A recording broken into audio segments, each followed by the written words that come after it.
Republicans' plan to restrict women from traveling freely around the United States has already begun. Now that we know that Project 2025 is indeed the plan, states have already begun enforcing and testing existing laws to monitor women, such as trafficking. The full faith and credit clause in the Constitution could be used to prevent travel from state to state if they declare a public health emergency.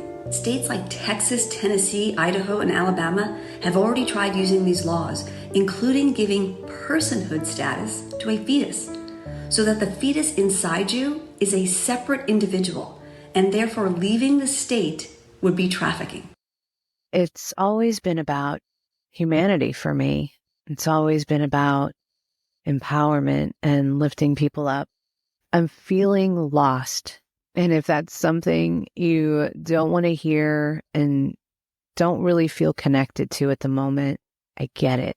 I get it. We're all different. And that's why I do this. Sometimes I'll be able to connect with certain people over here, and sometimes I'll be able to connect with people over there. But either way, I hope you do stay and listen. And maybe if you don't feel like I feel, maybe you can understand how other people might be feeling.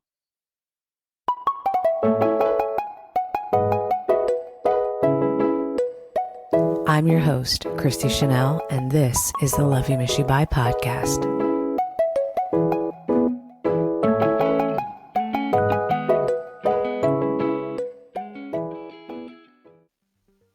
This week has just been unbelievable. I mean, that's the best way I can describe it. I feel like I'm almost living in an alternate universe. You know what I mean? You have to know what I mean. All the things I knew to be true growing up are not even close to being true. My whole core has been shaken. Deeply, deeply shaken. I'm trying to recover, just like I always have. It's a progression over time where you learn to heal yourself. The only problem is there's no time, because right when I start to feel better, it's going to get worse. And I don't know how to deal with that. Like, I don't see a way out of this. And I think that's why I'm so terrified of it. I'm going back and forth between, is this really happening? Or are my fears unfounded? But my intuition is screaming at me. And one of the things I've always told you to do is to listen to your gut. It's there for a reason, to protect you. And mine is screaming. Maybe yours is screaming too. Maybe yours is saying, this girl is freaking insane. Hey, you have your right to feel that way. But I don't feel like it's that way. I am grounded in optimism. That has always been my coping mechanism. Optimism. Love. Positivity. Change your negative mindset.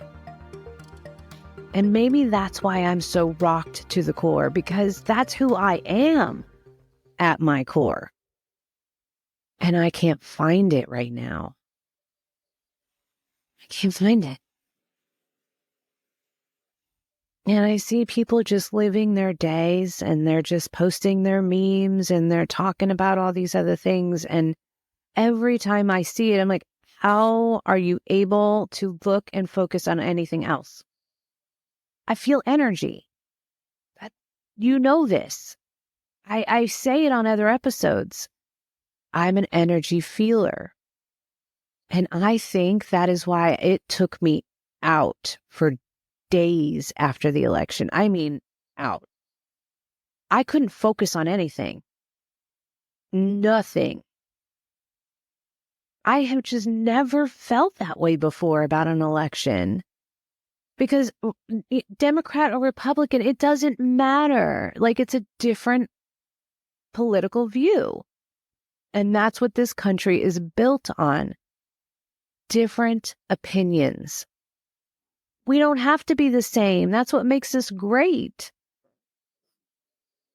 But this time it just felt so much more urgent.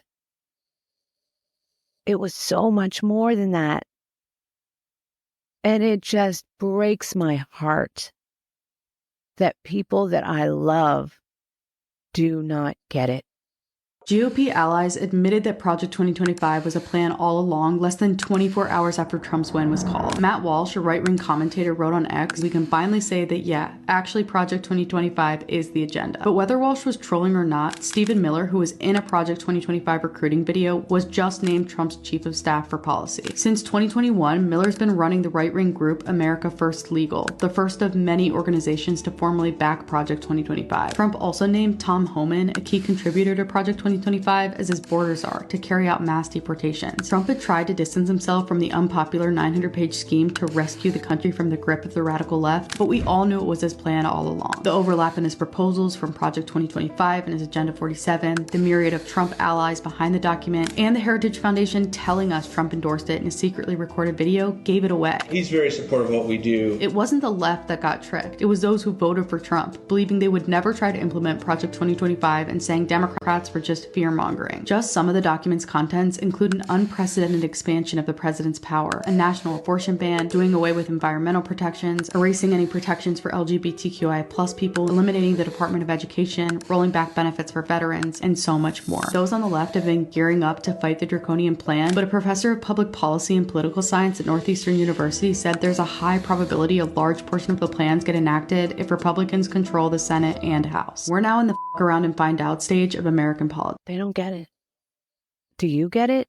I feel like I'm screaming into the void sometimes. But part of me knows, no, all of me knows that somebody that listens to this, possibly you, are feeling this way. And you want to feel sane. And I'm here to tell you that I see you. You're not alone. We're in this together. And I still don't know what it means for us, though. Watching them say that they want to take down the Department of Education. The Texas State Board of Education is going to be holding a vote on Monday on whether or not they're going to include Bible lessons in required English language arts curriculum. The curriculum that they are about to vote on is called Blue Bonnet Learning. It contains Bible references, Bible lessons, scripture, Christian ideology baked into the lessons. First, Oklahoma is trying to put Trump Bibles in classrooms and force students to watch videos of the state superintendent praying a Christian prayer. And now the state of Texas is trying to integrate Bible lessons into English lessons. None of this is waiting to happen until after Trump takes office again. Nothing legally has to change for them to start pulling this crap on us. Constitutionally, we are sitting in the same place that we were a few years ago before they started trying to let Christian nationalism seep into our public schools. The only reason that they are able to do this is because, one, their constituents allow it.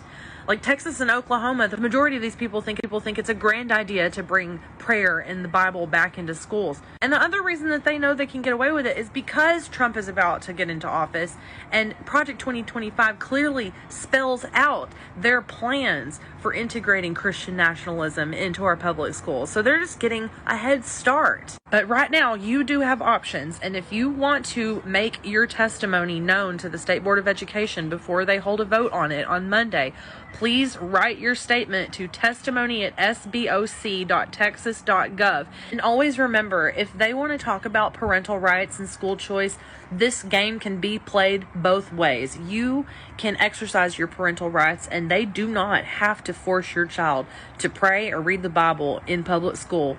Make sure you tell your child what to do when that day comes. Make sure you clearly communicate your intent to campus admin so they know when your kid walks out of class, that's exactly why.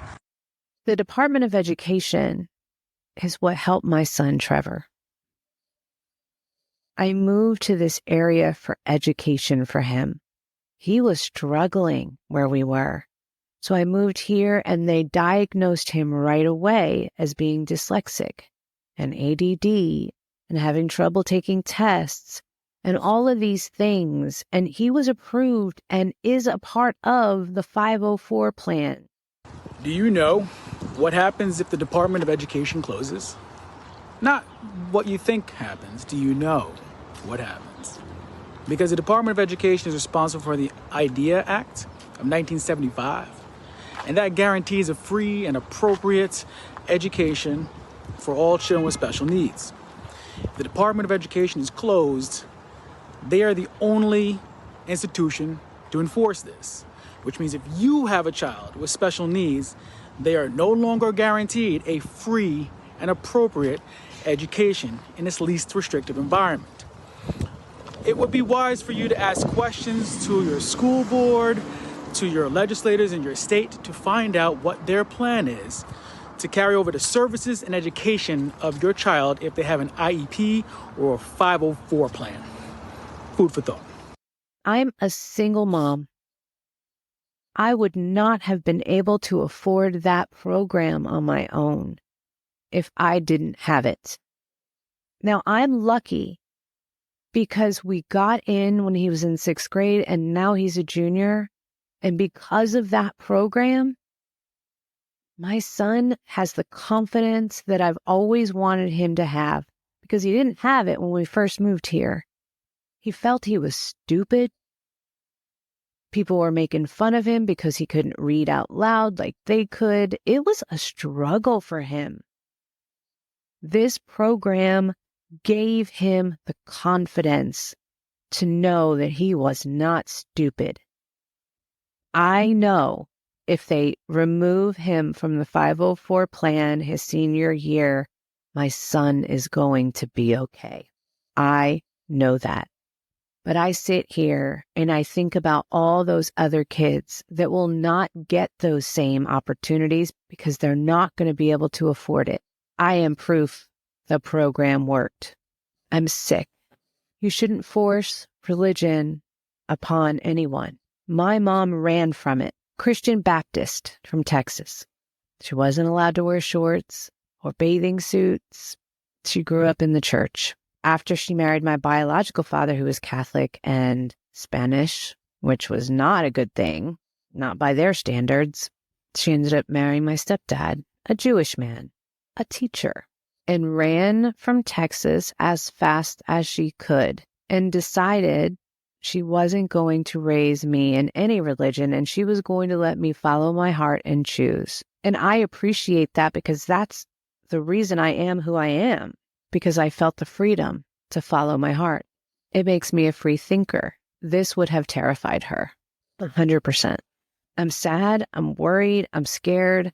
Texas introduced a few bills for 2025 legislation to review and pass or not pass, let's hope, uncontested divorce. They're coming for no-fault divorce, and they're coming for it now. In Texas, a Republican has already filed for something that is called covenant marriage, a legal arrangement that has been favored by some conservative Christians. Under House Bill 931, both parties within a marriage would have to agree to a divorce in order for a court to grant it. Before that, they'd also have to undergo at least 5 hours of counseling by a member of the clergy or a licensed mental health professional. Nobody should be able to tell you whether or not you can separate and legally divorce someone but you. And I don't know why it's so difficult for people to see that. I don't. I'm so thrown off by the fact that these things, these fundamental rights, some people just don't care. And these same people think that they're going to keep all of theirs, and they're not going to. It's a matter of time. But it only affects that group and not me, so we're good. No, we're not good. We're anything but good. And I think that's where my biggest struggle is. I'm struggling to understand that there's more hate than there is love. There's more division than there is unity. And that's hard to wake up to in the morning. And so you hold on to these little things that you may hear. You know, you hear that there's probably election fraud. You know, how can all of this be decided in 24 hours? It's not typically decided in 24 hours. Elon Musk had an app that predicted 4 hours before the winner was announced that he knew. Like, all of these things are red flags to me, but do we want to put ourselves in that headspace when it may not be true? We don't know if it's true. We don't. We think, we suspect. But do we want to be the ones out there saying, oh, voter fraud, voter fraud? No. Do you remember how you felt about them when they did it? Like, shut up, dude. Get lost. Accept it. Be a bigger person than the way you're acting, like a 2-year-old toddler, and accept it. I don't want that to be me. I choose that not to be me. So it won't be. This is so messed up that there has to be a reason for it, right? That's how we reconcile things in our mind. This means this, which has to be why it happened this way, because it doesn't make any sense any other way. I do not think that everybody that voted for Trump is filled with hate. Absolutely not. I know this not to be true. I believe it's because they don't know history. I believe it's because they may not be educated in the reasons that they voted for him, or they got caught up in the propaganda of Fox News and X, which was fueled and bought and run to brainwash you. Fight me on it. I posted a whole video series showing why that is. One of the things that I didn't know was that women are not protected in the Constitution yet. I thought we were. I am 51 years old, and I thought we were protected in the Constitution. Did you know that not everybody in America has guaranteed constitutional rights? Seems shocking, but it's actually true. It's come to my attention recently that many people are not familiar with the ERA, which is the Equal Rights Amendment. Now, this amendment would ensure that everyone has equal rights under the law, regardless of gender. It sounds straightforward, but surprisingly, it hasn't made it into our Constitution.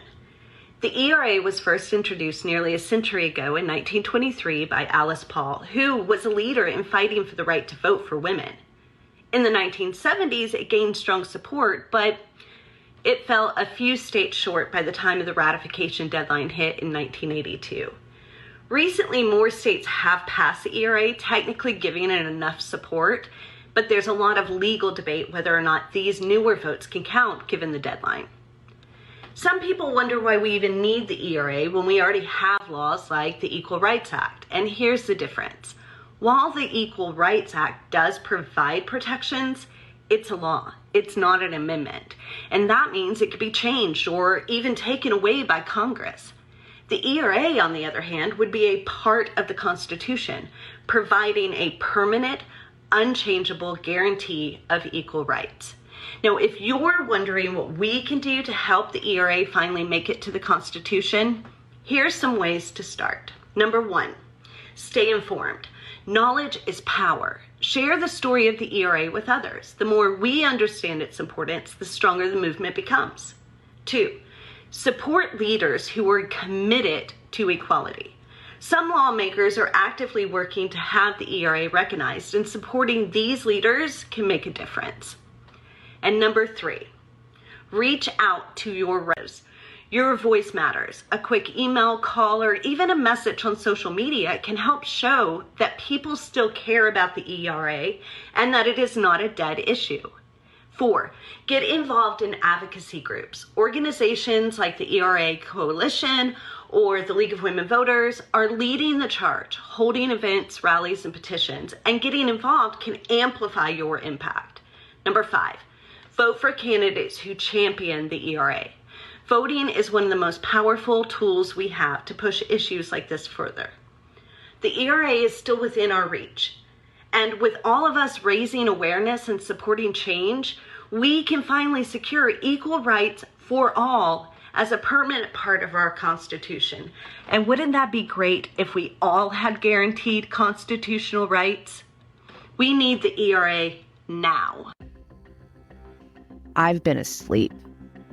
for a long freaking time. And I can't go back to sleep. I can't go back to sleep. We are not freaking protected in the Constitution. Like, that's a freaking big deal. And Trump is about to take over. That sends anxiety through my entire body. Equal pay, not protected. Rights over our body, not protected. And why? What's the holdup? It sounds pretty open and shut to me. Get it in the Constitution. They've already approved it. What are we waiting on? What is to be talked about? Why do we have to write letters to Biden to get him to do it? Fucking do it. These are the things that keep me up at night. These are the reasons I can't do true crime right now, because I'm living in a true nightmare. I attempted to watch Handmaid's Tale again. I got through about 30 minutes and I was like, I can't watch this anymore. And you know, I've watched it before. I never got to the end. I never saw the end, but I've watched it before. And I enjoyed it because it seemed like it was fiction. When I turned it on this time, I panicked because it wasn't fiction any longer. Am I alone in this? I have to know. Am I crazy? I talked to my best friend and I said, can you talk like right now? This was a few days ago. Can you talk right now? And she's like, yeah. So we talked and I am just crying to her. And I said, I just needed to touch grass. You've always been my center point. You've made me steady. You kept me steady. And I said, am I crazy for being scared? Am I crazy for feeling like the world is forever about to change, that we may not be safe? And she said I wasn't. And it validated all the things I have been feeling. I believe her. I'm just trying to understand it. And this is kind of like my video diary. Maybe nobody wants to listen to it, and that's okay. And it's for me. Because what happens next will forever change us. It just will. I am a free thinker. I don't want to be put in a category. I don't want to be put in a category for religion. I don't want to be put in a category for politics. I just want to do what I want to do. Honestly, I mean, if you want to label me, you can absolutely do that. But I don't label myself. I just don't. And I'm not about to start now. So I'm going to fucking wear red. I have so many things going in my head. I can't even keep my thoughts straight. The people that Trump has discussed appointing to these high-ranking positions make me physically ill. One is a white supremacist. One is a Fox host. I think he's taken over the Department of Defense. I guess there's a court case going on one of them with trafficking or, I don't know, sexual assaults. They want to release it. We'll see. I'm not going to name names in this podcast. I don't care. That is not my point. My point is that this is all for a reason, and I'm trying to figure it out. Besides the obvious, and he also wants to, remove high-ranking generals and stuff from our military if they don't believe, if they're part of the woke community. What's so bad about woke anyway? I want to know, because I don't get it. Like, yeah, if you're woke, good for you, man. Like, congratulations. You're not part of the sheep. I like that. I don't care if you call me woke. I don't. Because I'm woke as hell right now. I just said I was sleeping before. It was a nice, peaceful sleep, but now I'm woke. But my favorite, I was actually at work, focused, and all of a sudden I hear the aliens live in the ocean. Like, I can handle one more freaking thing right now. Like, that's like kicking me when I'm down. I have a problem with this whole thing. Do I think there's aliens? I do. I really, really do. I don't know what this whole thing is about. Let's release a little bit. Problem is, they're not showing us any pictures or giving us any real information. So We still don't have anything. I mean, it makes sense that they live in the ocean, and it makes sense that I'm not going in the ocean ever again. I'd like a little bit more information, please, if you will, and then I'll think about it. My brain is just having some struggles right now. I'm gonna need some time. So just hang on for a little while. I'm still figuring out my direction. That's why I never really truly picked a niche for my channel, because I can't stay in one box. I talk from the heart. I talk about things that are fueling my passion for that time frame. And right now, it's this. I'm getting educated. I will be sharing stuff with you. I think it's important we talk about it. As an energy feeler, this doesn't feel good. Is your intuition screaming at you? Or do you feel nothing? Does the energy feel good to you? I mean, I'm not the same person. I'm just not. Thanksgiving is upon us. I'm going to watch some documentaries. I'm going to think about some new subjects. And I'm going to try to save all of my political content for Simply Vibin'. I can't promise that's going to happen every time. It really depends on the information we're given and where we're headed, because I have to speak out. This is our lives we're talking about. This is our freedoms we're talking about. And I think it trumps, forgive the pun, everything else in our lives. Nothing is more important than equality for all of us. And we are the resistance. Love you, Mishibai.